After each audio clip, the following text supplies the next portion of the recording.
Еден од најубавите замоци во Германија многумина го поврзуваат со анимираните бајки на Дизни, но зад луксузот и убавината се крие трагична приказна за осаменоста и човечката злоба. Замокот е символ на романтизмот од 19 век. Се наоѓа во јужна Баварија, во близина на езерото Алпси, на висок рид. Обкружен е со шумски падини, а посетителите можат да уживаат во прекрасниот поглед на Баварските Алпи. Изградбата на раскошниот замок ја финансирал кралот Лудвиг II од Баварија, во чест на композиторот Рихард Вагнер. Наследувајќи го тронот на 18 годишна возраст, тој ги потрошил своите пари на мегаломанска уметност и архитектонски проекти. Ова подоцна било искористено против него како доказ дека бил луд, поради што бил сместен во болница за душевно болни. Многу историчари денес се сомневаат во податокот дека тој бил навистина луд, а неговата роднина, царицата Елизабета, тврдела дека тој бил само ексцентрик кој живеел во свет на соништата.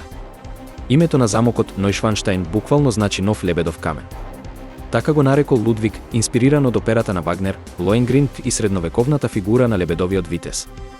Денес во замокот се сместени и уметнички слики инспирирани и посветени на Вагнер.